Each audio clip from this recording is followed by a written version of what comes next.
제가 퀴즈를 하나 내겠습니다. 누구나 다 맞힐 수 있는 문제입니다. 초등학생이 있다 그래도 맞힐 수 있어요. 여러분 답을 아시는 분은 손을 들어 주시기 바랍니다. 우리가 타고 다니는 자동차 있잖아요. 차에서 가장 추운 곳은 어디겠습니까? 이게 퀴즈입니다. 운전석이 있고 앞자리가 있고 뒷자리가 있고 뭐 트렁크가 있고 여러 가지 군데가 있죠. 가장 추운 곳은 어디겠습니까? 아시는 분 손 들어 주세요.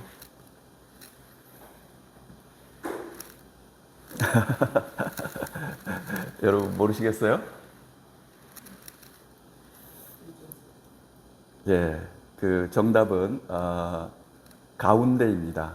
그러니까 차까지 붙이면 차가운데 이렇게 되잖아요. 예. 나이가 들면 이런 퀴즈를 맞추기 힘들어집니다. 왜냐하면 머리가 이렇게 빨리빨리 돌아가지 않기 때문입니다. 그런데 애들이나 젊은 사람들은 이런 퀴즈를 내면 잘 맞춥니다. 나이가 들면 또 하나 자주 이렇게 생각되는 게 있습니다. 그것은 뭐냐 그러면 내가 이 땅에 와서 70, 80 평생을 살다가 가는데 하나님은 왜 나를 이 땅에 태어나게 하셨는가 하는 것입니다. 다른 말로 하면 내가 세상 살면서 해야 할 일이 무엇인가 하는 생각이 자주 들게 됩니다. 나이 들수록 할 일이 있는 것이 중요합니다. 해야 할 일이 있어야 자신이 존재해야 하는 이유가 주어지기 때문입니다. 저희 집사람이 가장 듣기 좋아하는 말이 있습니다. 그것은 당신 쓸모있네 하는 말입니다. 집사람이 요리를 했습니다. 냉면을 만들었어요. 잘 먹고 난 뒤에 제가 여보 당신 그래도 쓸모있네 그 소리를 하면은 그렇게 좋아합니다. 입이 이만큼 찢어져요. 여러분들도 사모님한테 오늘 예쁜 옷 입고 나오셨네요. 이렇게 얘기하는 것보다 여러분들이 그냥 한번 그렇게 해보세요. 아유, 사모님 쓸모 있네요. 그러면 제일 좋아합니다. 여러분 이렇게 쓸모 있는 사람이 되는 것이 매우 중요합니다.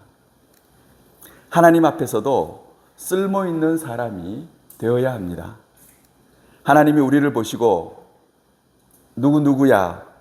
넌 정말 나에게 쓸모 있는 사람이구나. 그런 말을 듣는 것이 아주 중요합니다.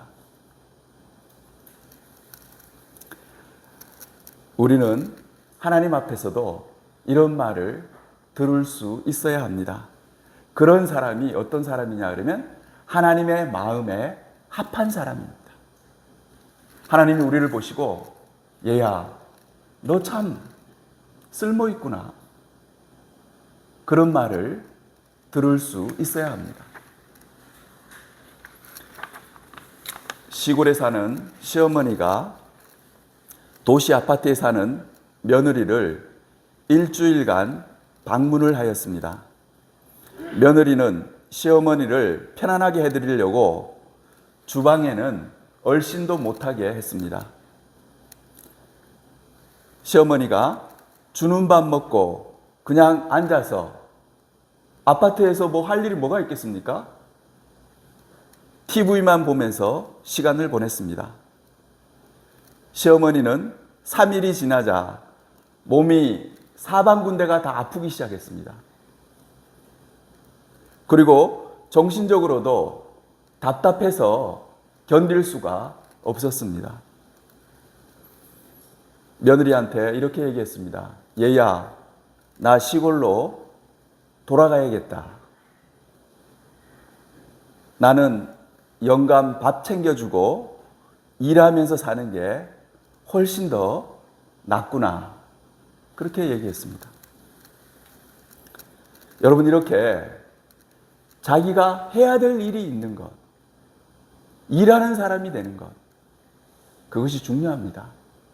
또 하나님은 우리 각자에게 하나님은 해야 할 일을 주셨습니다.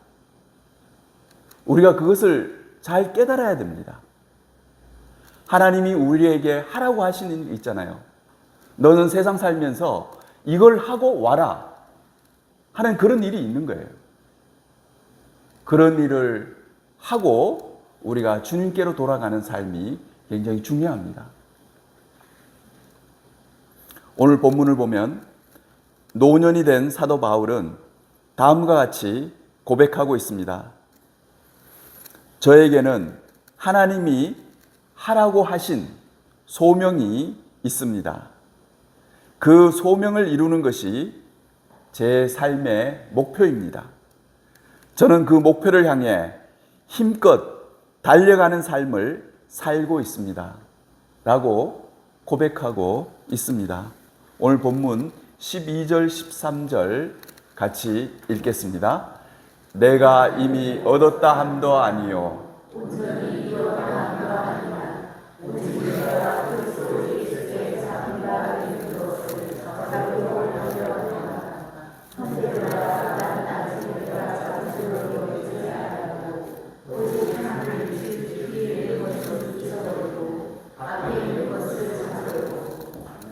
아멘.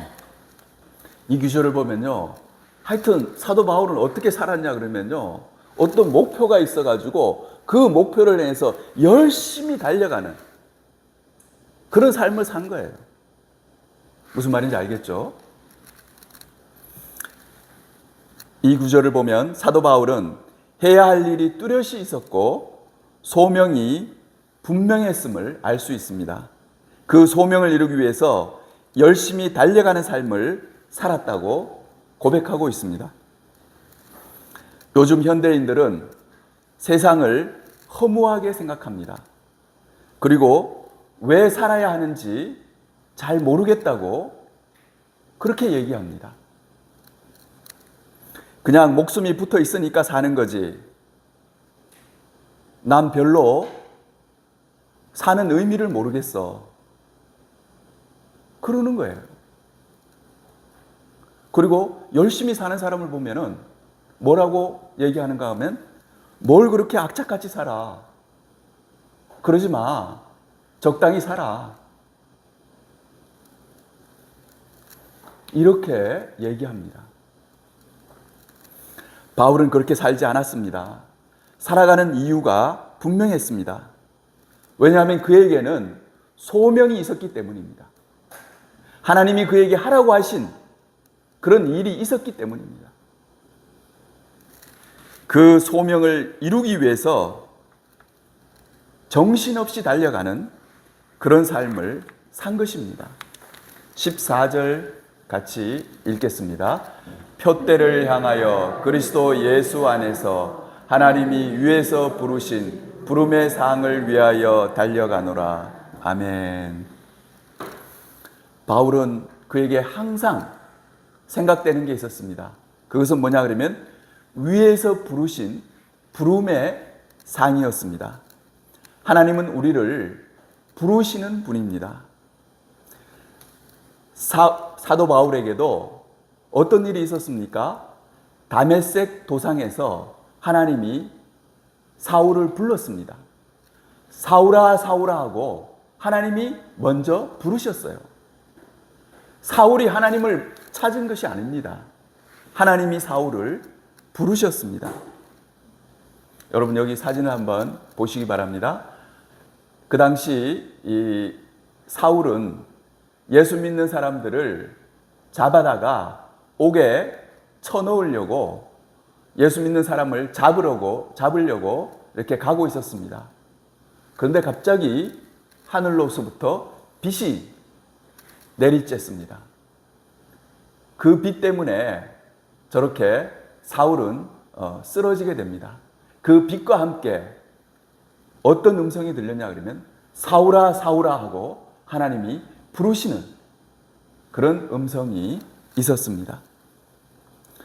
이렇게 하나님은 사울을 부르시고 난 뒤에 곧바로 어떤 말씀을 하셨냐 그러면 그가 해야 될 일이 무엇인가, 해야 될 일을 말씀해 주셨습니다.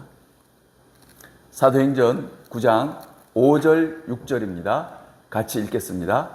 대답하되 주여 누구시니까? 이르시되 나는 내가 박해하는 예수라. 너는 일어나 시내로 들어가라. 내가 행할 것을 내게 이룰 자가 있으리라 하시니라. 예. 이렇게 하나님은 사울을 부르시고 난 뒤에 곧 이어서 내가 행할 것을, 그것을 말씀해 주셨습니다.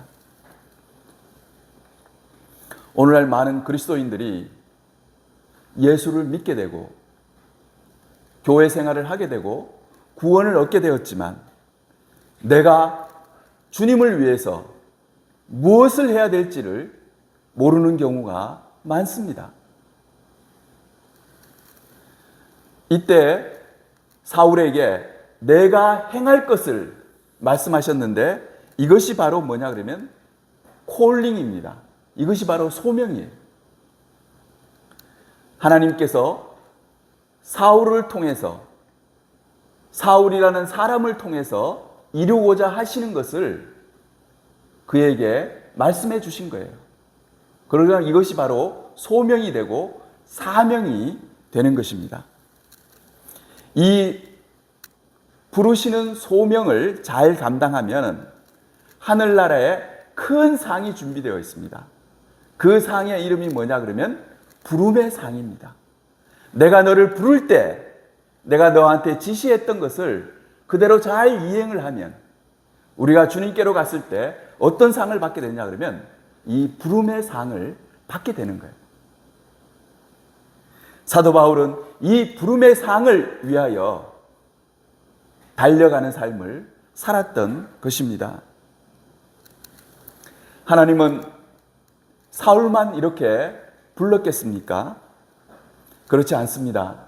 하나님은 여기에 계신 여러분들 한 사람 한 사람을 다 부르시는 분이십니다. 갑돌아, 너는 몇 년부터 몇 년까지 살게 될 거야. 그리고 너는 어떤 장소에서 내가 살도록 할 거야. 그러시고는 뭐냐 그러면 너는 이런 일을 하다가 나한테로 와라. 그렇게 하시는 분이세요. 무슨 말인지 알겠죠? 하나님은 우리의 사는 연대와 사는 장소를 정해주시고 그 다음에 우리의 해야 될 일을 분명하게 말씀해 주시는 분이십니다. 단지 우리가 그걸 모르는 거예요. 하나님이 나에게 시키신 일, 하나님이 왜 나를 이곳에 있게 했는지 그걸 모르는 경우가 많습니다. 대구에 있는 한정주라는 권사님이 계셨습니다. 이 권사님은 믿지 않는 집안에 시집을 가게 됐어요. 남편이 술주정뱅이에다가 개망난이었습니다. 다리를 저는 남편이었어요. 거기에서 이 한정주 권사님은 그 믿지 않는 집안에 들어가서 믿음의 씨앗을 뿌린 그런 권사님입니다. 하나님이 그렇게 하라고 하신 거예요. 매를 맞으면서 그러면서도 그 믿음의 씨앗을 뿌린 것입니다. 며느리가 들어왔는데 며느리도 그 시어머니를 보고 예수 믿게 됐어요. 예수님을 전혀 모르던 집안이었습니다. 그렇게 하고 그 권사님은 돌아가셨습니다. 그러나 여러분 어떻게 생각하십니까? 저는 그 권사님이 지금 오늘날 큰 대형 교회에 큰 목사님, 여러분들 이름만 얘기하면 다 아는 목사님, 그분들보다도 더 큰 일을 했다고 생각합니다. 여러분, 우리들을 보면 아무것도 아닌 것처럼 보이지만 하나님이 우리에게 맡겨주신 사명이 있는 겁니다. 내가 예수를 모르는 집안에 가서 내가 여자의 몸이지만 내가 이 믿음의 씨앗을 뿌리고 온 집안을 믿음의 가정으로 만드는 그런 일을 감당하도록 하나님이 그렇게 하시는 것입니다. 그리고 그것을 잘 감당하면은 어떻겠습니까? 하나님 앞에 가서 큰 자가 되는 거예요. 여러분, 세상에서 큰 자처럼 보이지만 하나님 앞에 가면 작은 자가 될 수가 있습니다. 그러나 한정주 권사님처럼 죽을 때도 초라하게 죽었어요. 그러나 어떻습니까? 하늘나라에 갔을 때 큰 자가 되는 거예요.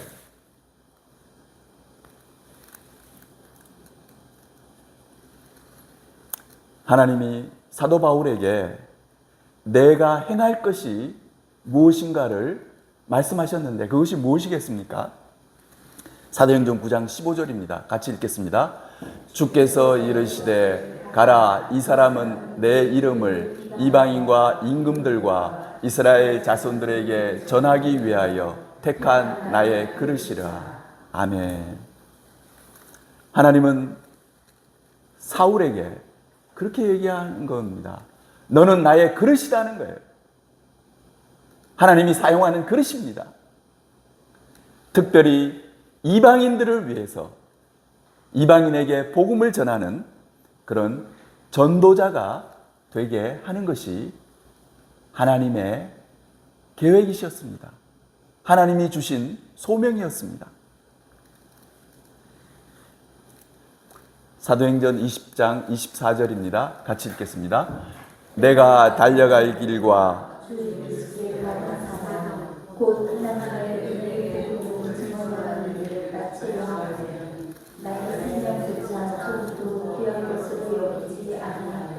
아멘. 여러분, 저를 한번 보시기 바랍니다. 여러분, 이렇게 소명이 있습니다. 그 다음에 나의 생명이 있어요. 여러분, 소명이 분명해지면 어떤 일이 생기냐 그러면 소명이 더 중요한 거예요. 내 생명보다. 이 소명이 흐릿하기 때문에, 분명하지 않기 때문에 어떠냐 그러면 내 생명이 더 중요한 거예요. 내가 잘 먹고 잘 살고 내가 건강하고 이게 더 중요한 거예요. 이게 더 중요하지 뭐가 중요해? 그러는 거예요. 그러나 하나님이 나에게 시키신 일, 하나님이 하라고 하신 일, 그것이 분명하면요, 이게 더 중요합니다. 내 생명보다 더 중요한, 그렇게 고백하고 있잖아요.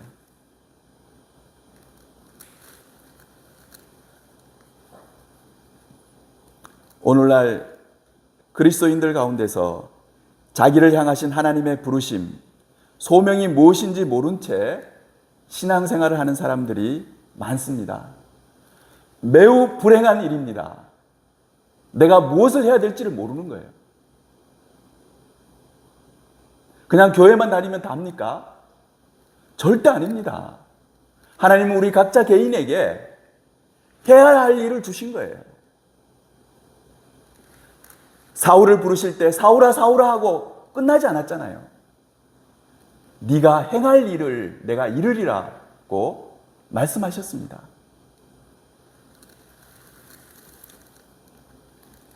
우리는 삶의 목표가 분명하지 않기 때문에, 무엇을 하며 살아야 할지가 명확하지 않기 때문에 표대를 향해서 달려가는 삶을 살 수가 없는 거예요. 표대가 있어야지만 달려갈 수가 있는 것입니다. 그리고 열정도 생기는 거예요. 예수 믿는 사람이 열정이 없는 경우가 있습니다. 열정이 없어요. 뜨거움이 없어요. 왜 그렇습니까? 그에게 소명이 분명하지 않기 때문에 그렇습니다. 소명이 분명한 사람은요, 항상 열정이 있습니다. 그 소명을 향해 달려가기 때문에 그렇습니다. 여러분, 우리가 이 소명이 분명해지기 위해서는 어떻게 해야 됩니까? 하나님께 이 소명을 두고 기도해야 합니다. 하나님께 간절히 매달리고 하나님께 울부짖어야 합니다. 하나님, 저의 소명은 무엇입니까? 하나님, 저는 무엇을 하면서 이 세상을 살아야 합니까? 하루 세끼 그냥 밥 먹고 그냥 잠자고 그렇게만 지내야 합니까? 하나님, 제가 해야 할 일을 주님 말씀해 주세요. 여러분, 이렇게 정말 간절히 기도해야 됩니다. 그리고 그 소명을 내가 발견해야 합니다. 이런 기도에 대한 명확한 응답을 들어야만 합니다. 하나님으로부터 이렇게 소명을 받은 사람은 사는 목표가 생기게 됩니다. 그리고 그 목표를 향해서 달려가는 삶을 살게 되는 것입니다. 여기에서 한 가지 굉장히 조심해야 될 것이 있습니다. 그것은요, 하나님이 이렇게 하라고 말씀도 안 했는데 그것을 소명이라고 생각하는 경우가 있습니다. 그럴 거 아니에요? 어떤 분이 그냥 교회 봉사 열심히 한다. 그리고 나는 교회 봉사 열심히 하는 것이 내 소명이다. 그러는 거예요. 근데 하나님이 한 번도 그 사람에게 그렇게 얘기한 적이 없어요. 그런데도 우리는 어떠냐 그러면 교회 봉사 열심히 하는 거 좋은 일이잖아요. 좋은 일이면 다 소명이라고 생각하는 거예요. 나는 전도 열심히 하는 게 내 소명이야. 그것도 안 그렇습니다, 여러분. 하나님이 정말 여러분에게 시키시는 일이 있어야 됩니다. 하나님의 음성을 들어야 돼요. 하나님이 여러분에게 말씀하는 것을 들어야 됩니다. 그래야지 그게 소명이 되는 거지. 내가 그냥 생각해가지고 내 소명을 내가 정하는 거예요. 그게 무슨 소명입니까? 그건 아닙니다.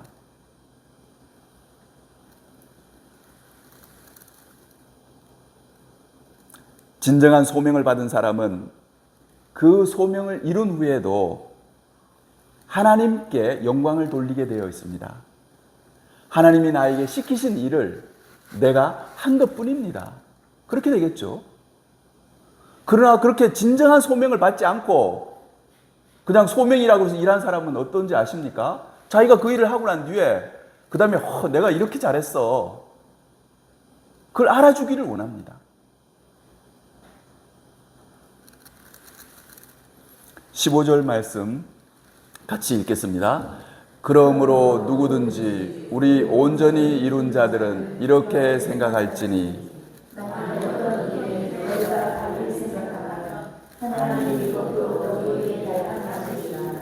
아멘. 여기 보면 너희가 달리 생각하면 하고 나오죠. 이것은 하늘나라 상에 대해서 잘못 생각하기 쉽다는 것을 얘기해 주고 있습니다. 우리가 만약에 하늘나라 상에 대해서 잘못 생각하면 하나님이 바르게 깨우쳐 주실 것이라는 그런 의미입니다. 하늘나라 상에 대해서 어떤 면이 잘못 생각하기 쉽습니까? 우리 세상에서의 상은 여러분 어떻습니까? 만약에 요즘에 노래 부르기 이런 시합들이 있죠. 그런 데서 상을 받으려면 제일 노래를 잘 부르는 사람이 되어야 합니다. 이것이 세상의 상이에요.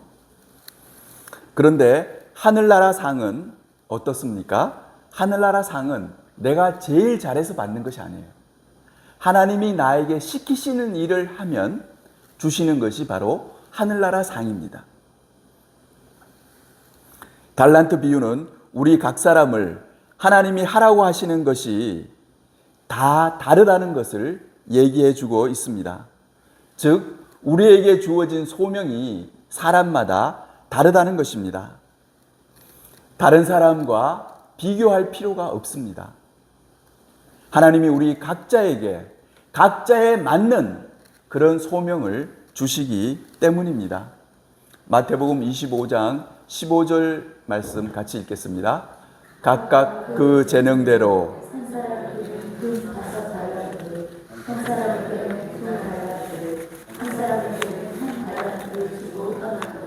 아멘.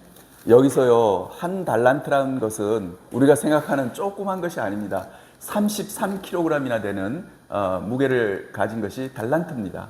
그러니까 한 달란트 받은 사람도 약 10억 원의 돈을 받은 것을 알 수가 있습니다.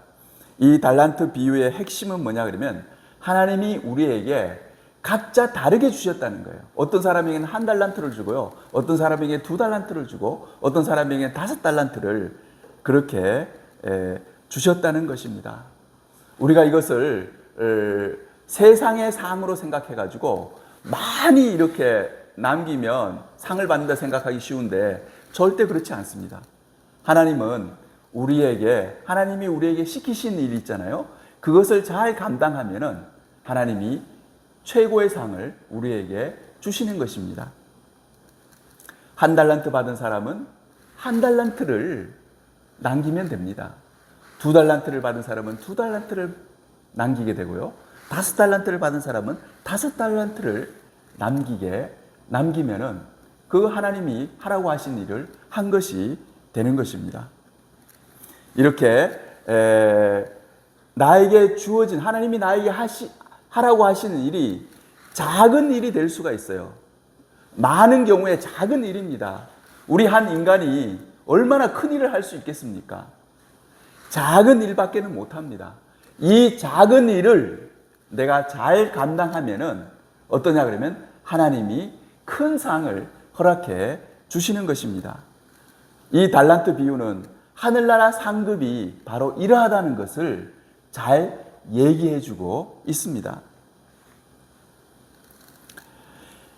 사랑하는 성도 여러분, 우리도 바울처럼 하나님이 위에서 부르신 부름의 상을 향해서 전력 질주하는 삶을 살아야 하는데 우리들의 경우는 하나님이 나를 부르시는 부름이 무엇인지 모르는 경우가 많습니다. 하나님이 나를 왜 부르셨는지, 내가 해야 할 일이 무엇인지를 모르는 경우가 많습니다. 나에게 주어진 소명이 무엇인지를 아는 것은 매우 중요합니다.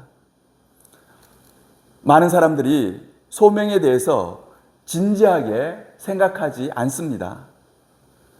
또 소명을 발견하기 위해서 기도를 열심히 하지도 않습니다. 그러나 여러분, 이것은 매우 중요합니다. 열심히 기도해야지만 하나님이 가르쳐 주시는 거예요. 그리고 거기에 대한 명확한 응답을 받을 때 우리의 삶은 변화될 수가 있습니다. 예수님 탄생할 당시에 별을 관찰하던 천문학자들이 있었습니다. 마태복음 2장 2절입니다. 같이 읽겠습니다. 유대인의 왕으로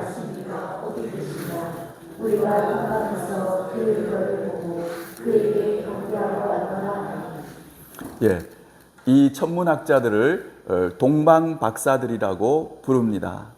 이 동방박사들은요, 그 천문학자여서 별을 항상 관측하고 있었지만 그들에게 주어진 소명이 있었습니다. 너희들은 그렇게 별을 관찰하고 있다가 한 새로운 별이 나타날 것이다. 그 별을 따라가면은 그분이 바로 예수님이 탄생한 그런 장소가 될 것이다. 하나님 그렇게 해주신 거예요. 그래서 이 천문학자들은 그것이 자신들의 소명이었습니다. 뭐 다른 걸 많이 하려고 하지 않았습니다.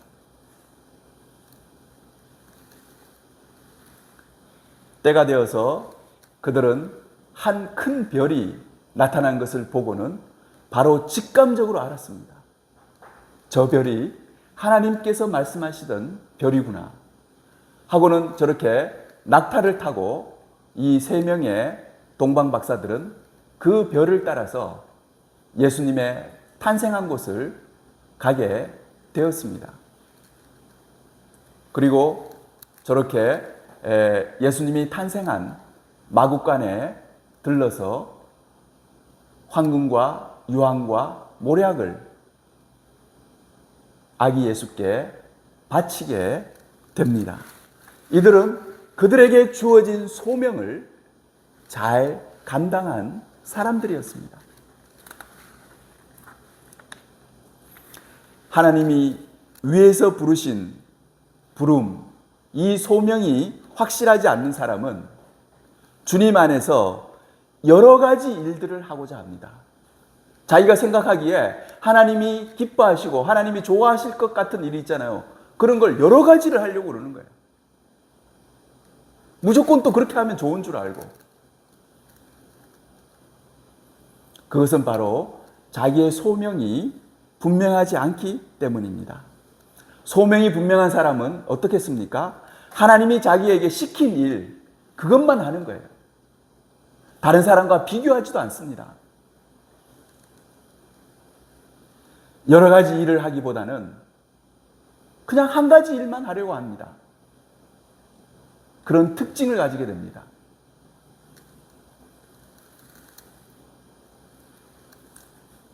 사랑하는 성도 여러분, 우리도 바울처럼 하나님이 우리를 부르신 소명이 분명해야 하겠습니다. 이 소명은 사람마다 다 다릅니다. 10명이면 10명이 다 다르고 20명이면 20명이 다 다릅니다. 여러분 그걸 알아야 됩니다. 잘못 생각하면요 다 똑같다고 생각해요. 교회 다니는 사람은 다 똑같지 뭐. 그렇게 생각합니다. 성경에 보면 시므온이라는 나이 많은 사람이 대한 얘기가 나옵니다. 이 사람은 하나님께서 그에게 어떤 말을 해줬냐 그러면 너는 아기 예수를 직접 내 눈으로 만나기 전에는 너는 죽지 아니하리라 하는 하나님의 음성을 듣게 됩니다. 이 사람은 소명이 딱 한 가지였습니다. 아기 예수를 실제로 자기 눈으로 보는 것, 그리고 아기 예수를 한번 안아보는 것, 그것이 그에게 주어진 소명이었습니다. 성경에 시므온에 대한 얘기가 나오죠. 실제로 아기 예수의 부모가 아기를 데리고 성전 계단을 이렇게 올라가는데 시므온이 그걸 바로 눈치를 챘습니다. 저분이 바로 예수구나. 그리고 달려가가지고 그 아기를 안게 됩니다. 여러분 이렇게 하나님이 우리에게 명령하신 것, 시키시는 일이 있잖아요. 아주 구체적이고 아주 명확한 작은 일들입니다. 여러분들 그것을 내가 발견하고 그 일을 이루어 드리는 그런 삶을 사는 것이 매우 중요합니다. 사랑하는 성도 여러분, 작은 일이라도 하나님이 나에게 하라고 하신 소명이 무엇인지를 명확히 알고 소명에 충실한 삶을 살아서 나중 주님 앞에 갔을 때 부름의 상을 받는, 소명의 상을 받는 복된 성도님들이 다 되시기를 주님의 이름으로 축원합니다. 같이 기도하겠습니다.